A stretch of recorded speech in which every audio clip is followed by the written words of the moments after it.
Hello, Facebook family, DVA family.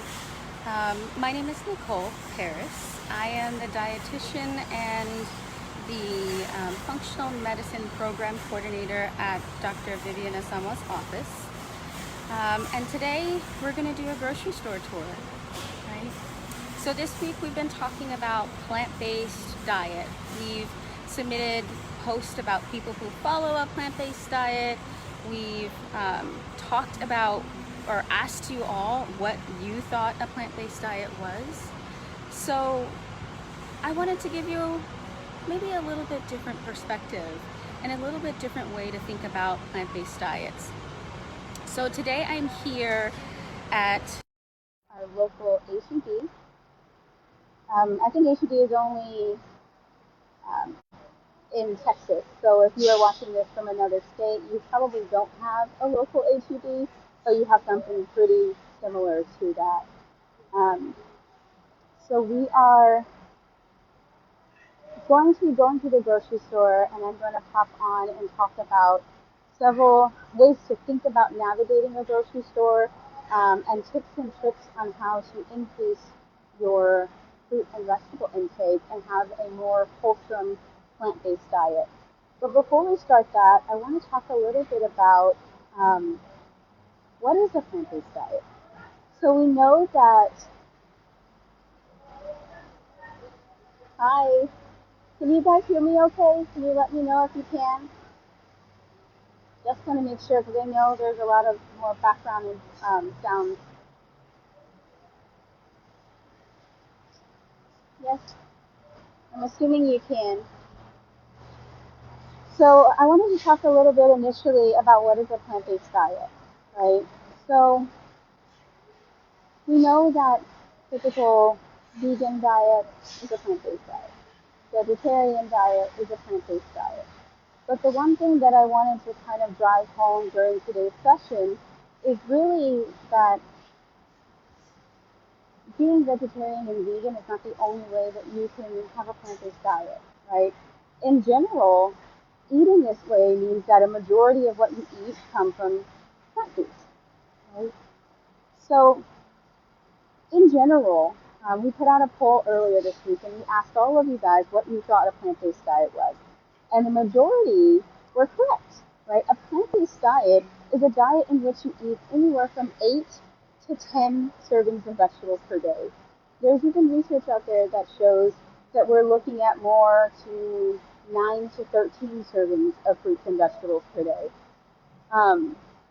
At this amount of fruits and vegetables, it is shown that you are getting the proper amount of nutrients to prevent chronic disease and even combat chronic disease if you're already suffering from one, right? Putting that disease into remission, restoring your body's proper functions and detoxification, anti-inflammatory properties, and all of those things.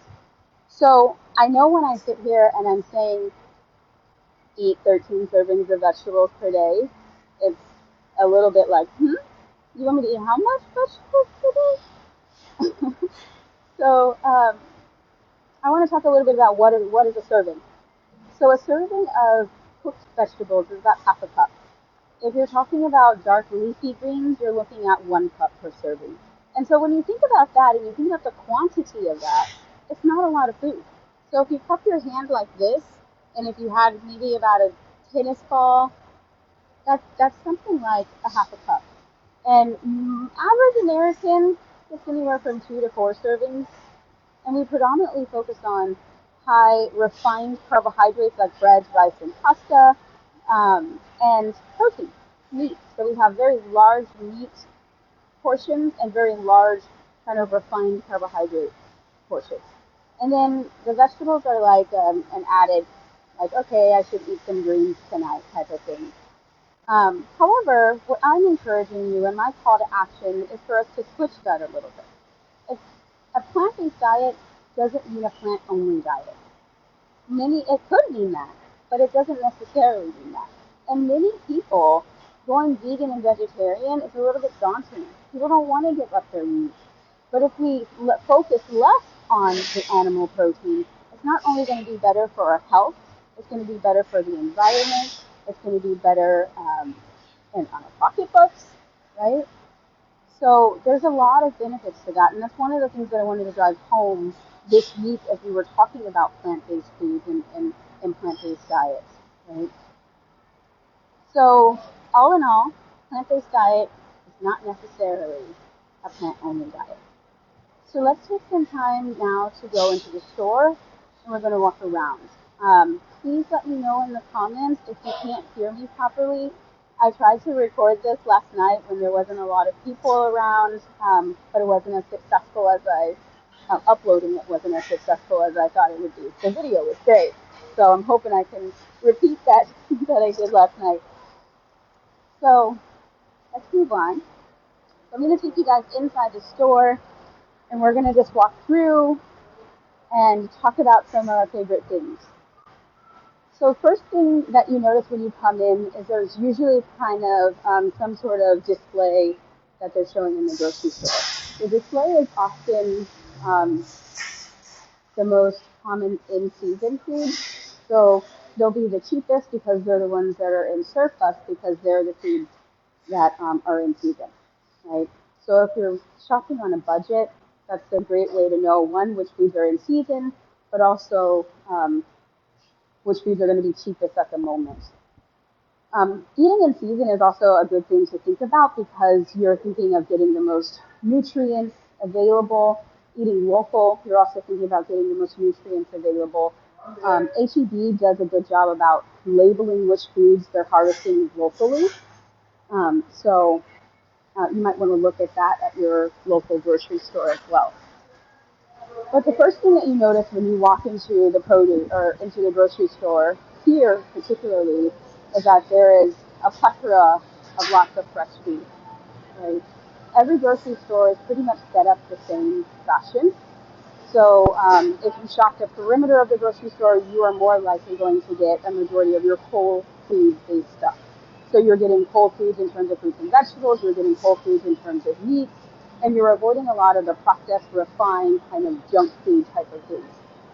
So that's the first, hands down thing that you probably heard already is shop the perimeter of the store, right? So the first thing that you notice when you look at the produce section is that you see a plethora of different colors, right? Color is important when we're thinking about nutrition. Color to me means that there's a lot of nutrients, there's a lot of vitamins, there's a lot of sustenance in these foods that are going to make my body healthy.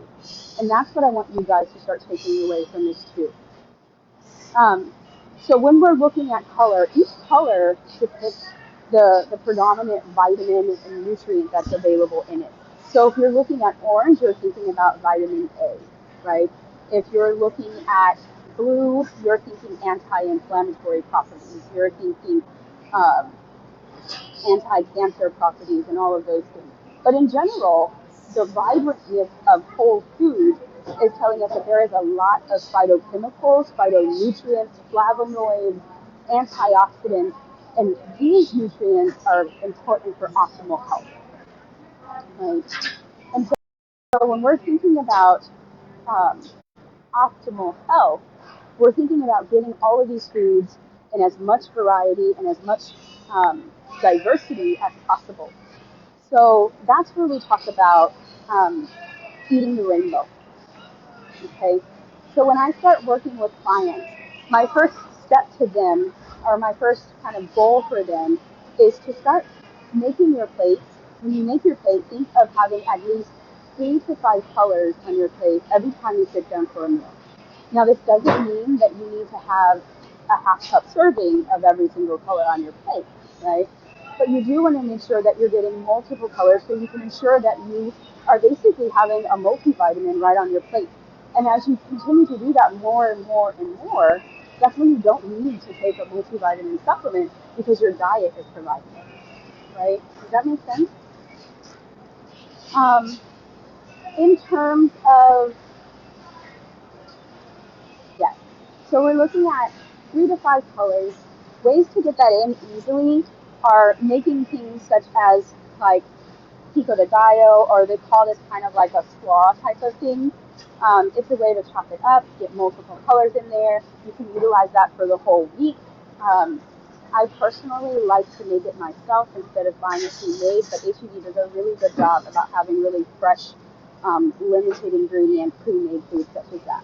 So definitely look at that. Definitely read labels. We did a back to basics a couple of weeks ago with Dr. Asamoah when we were reading labels. So highly encourage that.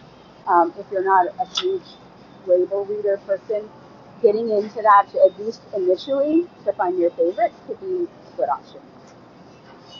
So we know, all of us know that we could eat a lot more fruits and vegetables, so I'm not going to necessarily harp on that, but there are a few key points that I want to point out if you're looking to have a more plant-based diet. So the first place I want to stop is the actual protein alternative section. So all of these things are vegan, vegetarian options, and I think it's a good place to go and a place that most meat eaters don't really look at. So the first thing that I want to mention if you are looking at purchasing any kind of tofu-based products is that you want to make sure that it's organic. Organic is super important when it comes to soy-based products to make sure that you're not getting any kind of environmental pesticides and things like that. So that's the first thing. All soy products should be organic-based. Another thing that I like, maybe not particularly this guy here, but if you've never played around with jackfruit in itself is a great protein alternative, particularly for people who are new to vegan vegetarian and are still craving protein.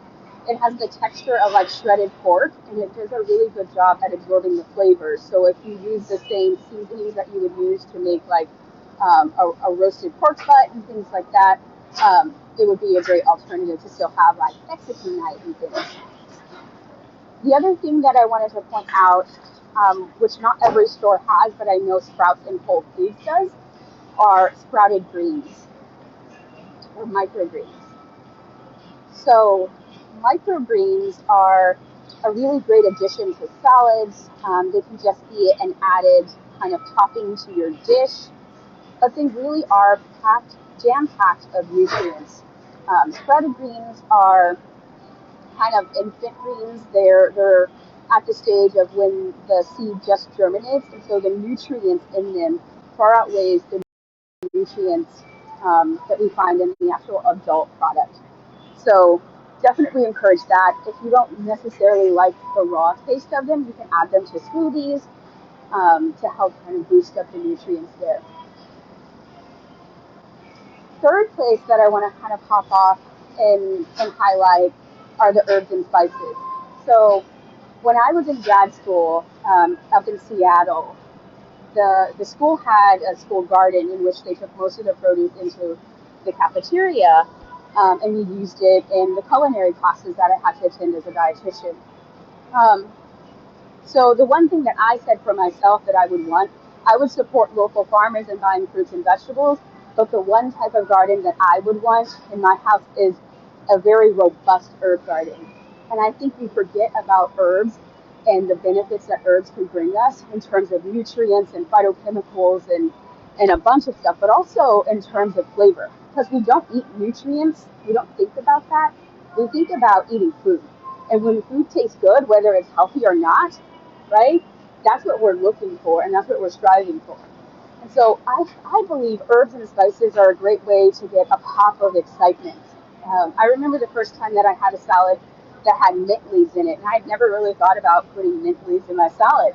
But that extra pop of like, oh, what's this in my salad was a welcomed change from the same old lettuce, tomato, cucumber salad going on here, right? So my tip and trick for storing herbs, there's a couple of ways that you can do this. The first thing is if you're buying it like this, when you get home, you want to make sure that you take it out of this package. Try not to decimate the package because I think it would be helpful to still have it. But wrap it in a wet paper towel and then put it back in this. That'll make it last anywhere from a week to 2 weeks if you're putting it in the crisper as well. For things like cilantro and parsley, you can actually put that in a cup with a little bit of water, throw a wet paper towel on top of it, and a plastic bag to keep kind of the moisture in there so it doesn't go dry in the refrigerator, and that will last you anywhere from about 2 weeks. So tips, because I know if I didn't do that, my herbs would go bad. I wouldn't use them fast enough, and then I'd be wasting money, right? The other thing that I wanted to point out is that utilizing herbs in different dishes. So you want to use herbs, you can put it in your water. You can throw a little bit of rosemary in your yogurt in the morning. You can, yes, cook it with your protein, which is, I think, what most of us do. But if you're thinking about, you can even change it up, like have your yogurt in a savory fashion as opposed to always having your yogurt in a sweet fashion. Dicing it up and having herbs in your salads, like I mentioned earlier, definitely a great way to add some more nutrients, but a little bit, like I said, excitement. If you don't have your own spiraler, I encourage you guys to start playing around with some of these guys here. My trick and tip for zoodles, particularly the zucchini ones, don't cook them. If you cook them, they're going to be a soggy, wet mess and kind of gross. So I always encourage just putting a hot sauce on top of it.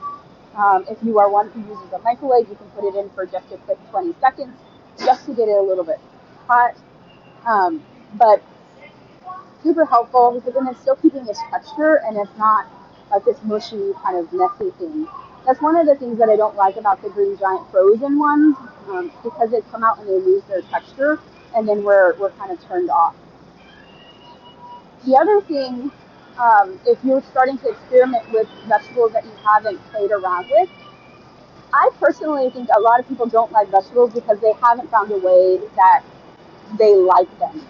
And so that's what I encourage you guys to do, is to pick something that you're okay with initially and then research it online to see, how can I cook this? What flavors go good with it? What cooking method actually makes this shine, right? So personally, things like broccoli, I love it blanched if I'm looking for just something kind of cool. It takes 5 minutes in a pot of boiling water and you're done. But also roasted. And having these different kind of cooking techniques prevents you from getting bored. There is some research that says, things like steaming and lightly sautéing and keeping it hard and crisp is the best way to preserve nutrients. Which, yes, true, right? But we're humans and we don't always want to eat the same kind of bland things. So highly encourage you to play around with both of them.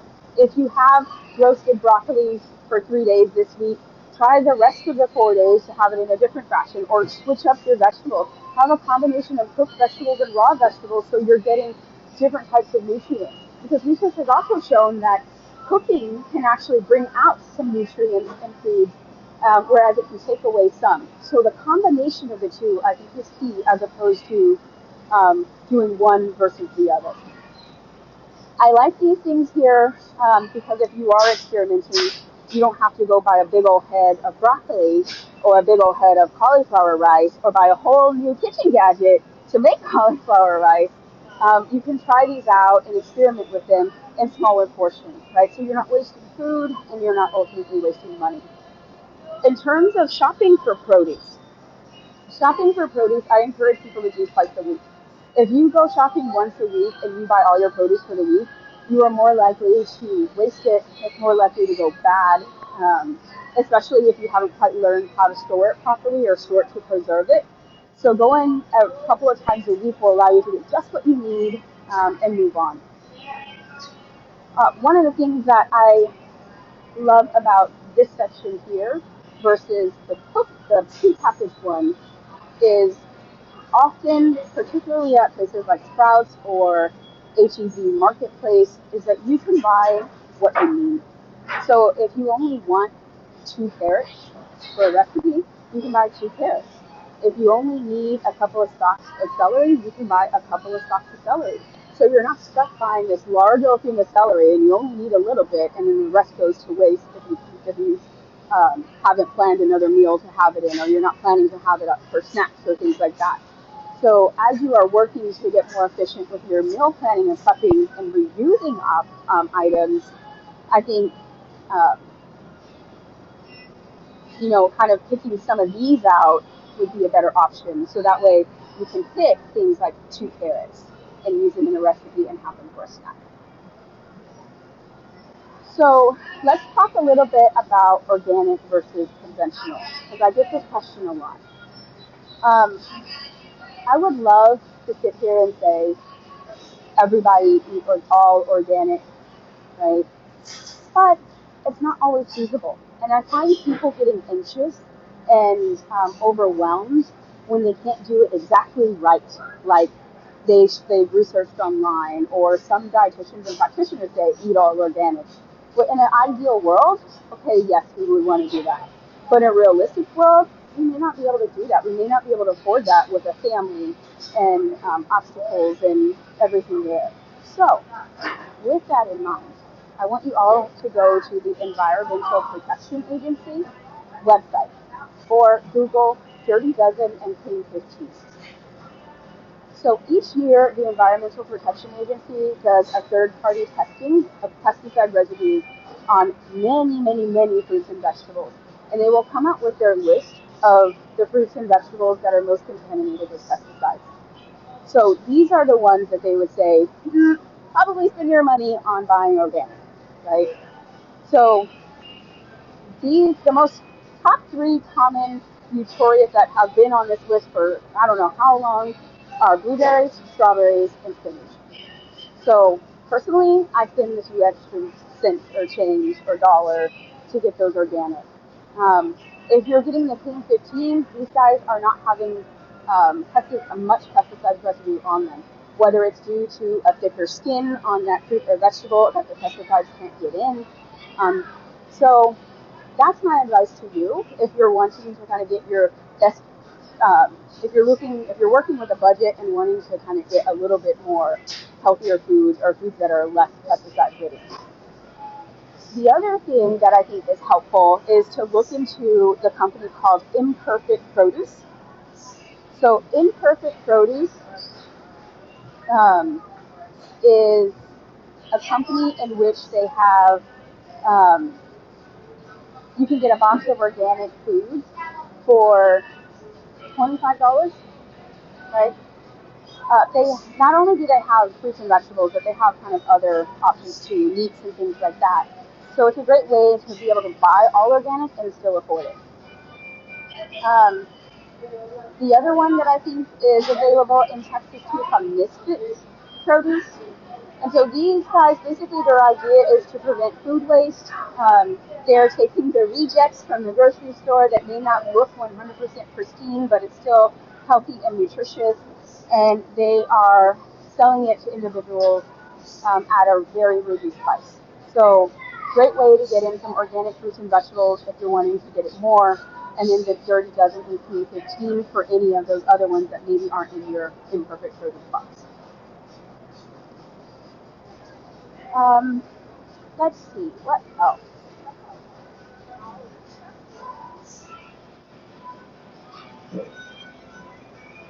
Florida. So, speaking of that, I'm just looking at some of the comments. I was trying to get on Dr. Asamoah's page to post, but we were having a little bit of technical difficulties, and I wanted to honor our time together today, so I posted on mine.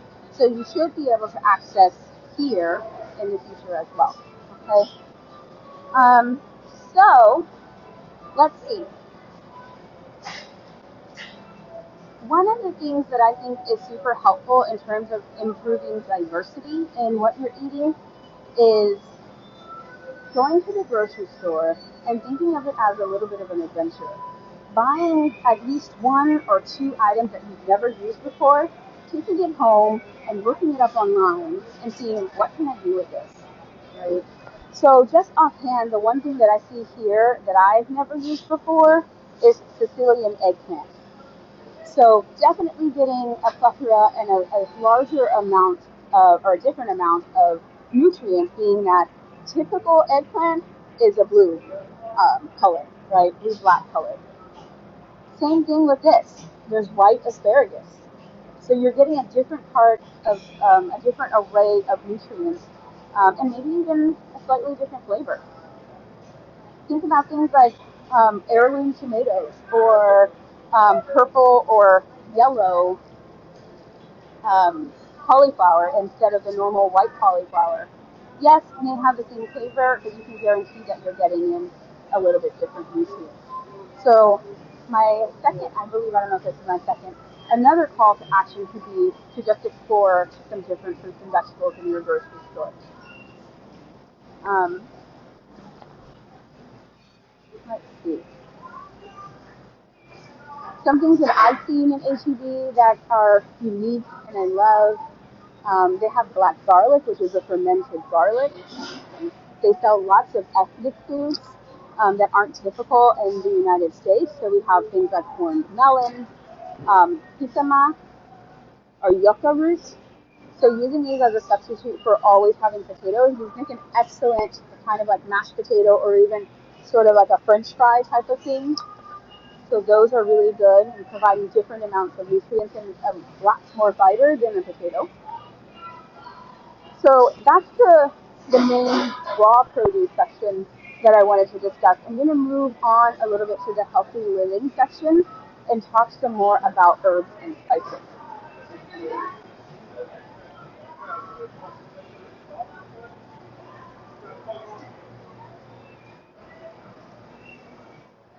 So most stores will have a healthy living section. Every HEB, well, not every HEB, most HEBs have it. Sprouts and Whole Foods definitely have it. When I lived in Seattle, Kroger's had it. So take some time if you haven't seen it in yours to kind of explore that.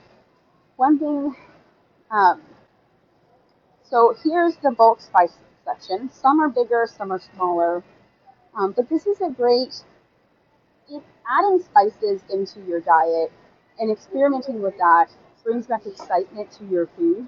You can use curry as a rub on your chicken. You can mix it with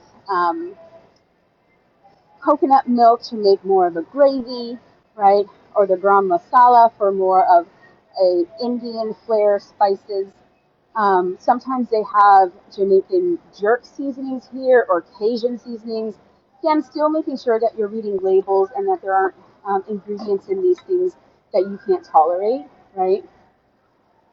But this is a great way to get in the nutrients from the spices while adding excitement back to food. Because again, we eat food, we eat flavors, we eat with our eyes.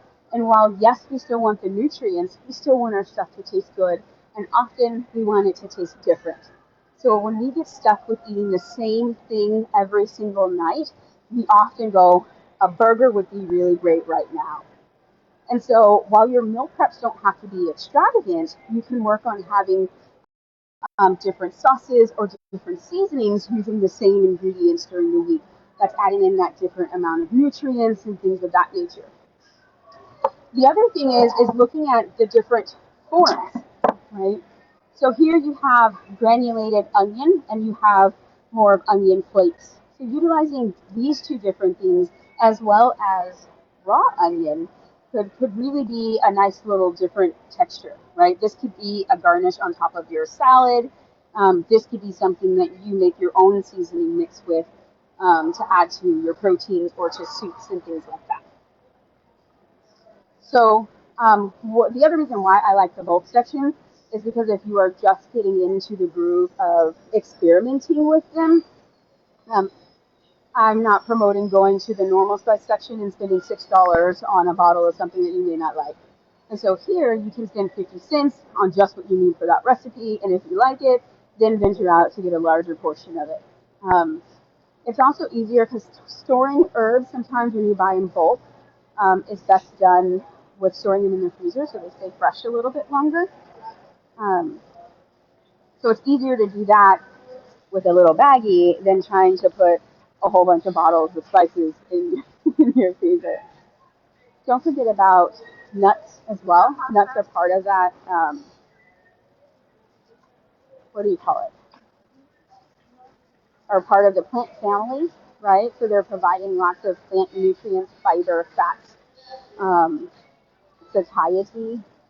I think when a lot of people go into plant-based diets, they're also very low fat. They're also very low calorie, and so they find themselves hungry all the time.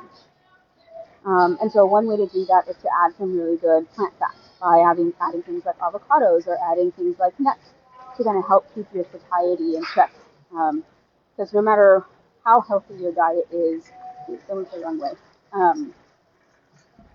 If you are overeating, you're not going to lose weight if that's one of your goals, or you can still get too much of a good thing.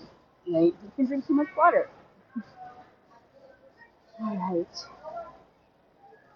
So here we have the legume section. So sometimes removing legumes from the diet is good, depending on what your current symptoms are or how your digestive system is working. So if you think about that, that's more of a paleo-based diet and things like of that nature.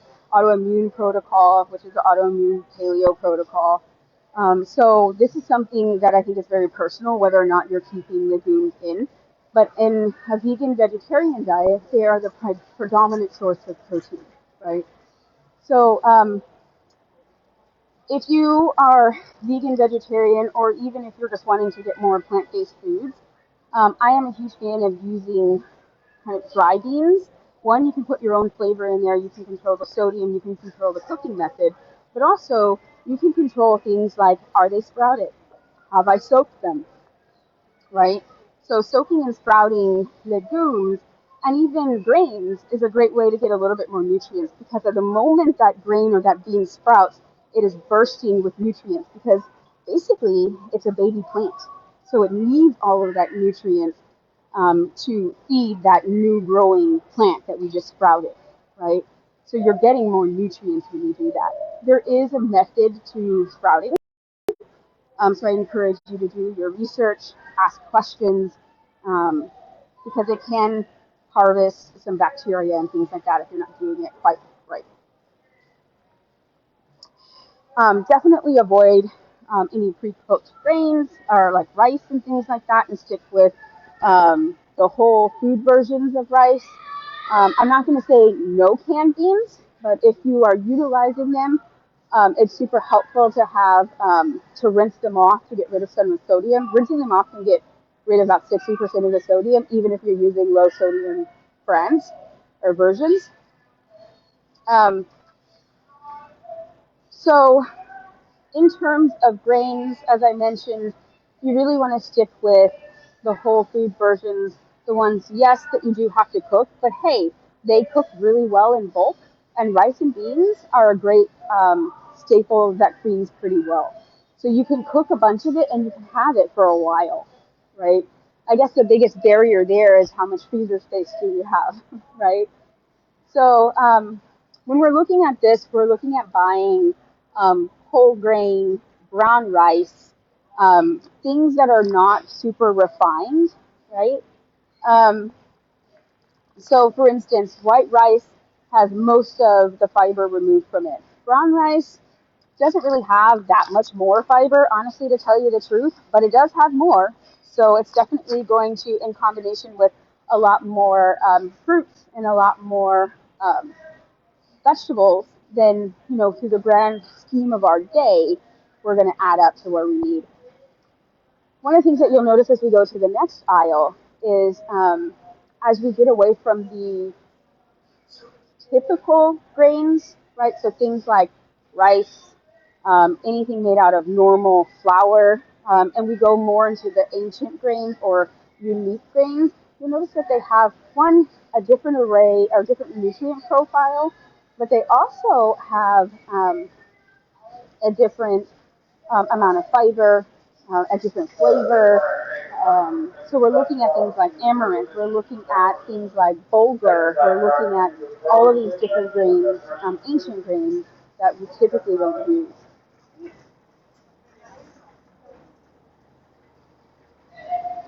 So we have the spice section. One of my favorite places to buy spices, honestly, is Trader Joe's. Trader Joe's is cheap and they're good spices. So instead of spending, the plethora of money on Simply Organic here, you can go get organic at Trader Joe's for half that price. I'm not talking about oils today, but Maybe one day I will. One thing to notice about pre-spice blends, they often will add things like MSG, they'll add gluten as a filler or an anti-caking agent. So definitely make sure that you're aware of the seasonings that you have. If you can muster up the courage to make your own spice blends, I encourage you to do that, as you will have an array of different combinations that you can make, and you're not just stuck with Cajun seasoning and everything tastes like that. So here we are at the flour section. So I have lots of people who come in who are avid bakers. Um, so we know that normal kind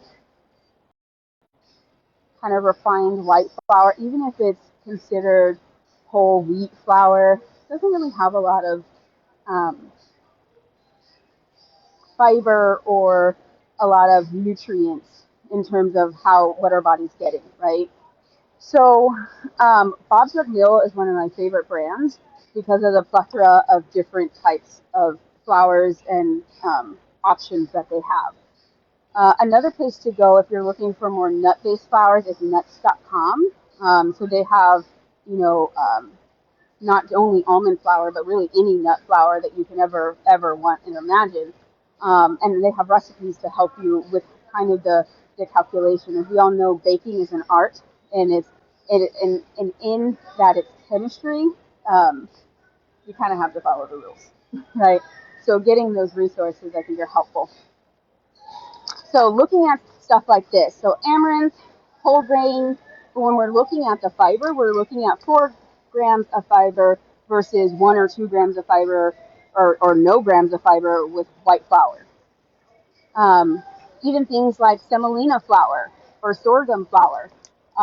This guy doesn't have a ton of fiber, but you are getting a different nutrient profile. Keep in mind that not every one of these things one of these flours that I'm talking about are gluten-free. So if you particularly need to be gluten-free, you definitely want to make sure that you're following those rules. So looking for whole grain, looking for those different sources, 2 grams of fiber in this guy, but again, plant-based, getting more nutrient profile as we break away and improve and increase diversity. If you're looking to increase fiber in baking goods, don't be afraid to use flaxmeal or chia seeds. I love to personally blend up my chia seeds, and when you kind of do like an overnight oat version of that with the blended chia seeds, it reminded me of cream of wheat. So if you're a cream of wheat fan, super helpful. But looking at some of these other ones, oat flour, huge amount of fiber in here. Chickpea flour, huge amount of fiber in protein here. Cauliflower flour, if you're looking to make your own cauliflower pizza crust, lots of fiber, but also low in carb if you're trying to watch that. Cassava flour. I think most of us are kind of aware of cassava flour. It's notoriously like dumb expensive, but totally worth it as it really does switch for a 1-to-1 ratio for regular flour. Lots of protein, definitely a different nutrient profile, still a little high in carbs, but definitely worth it, I think, for having those alternatives for birthdays and holiday cookies and things like that.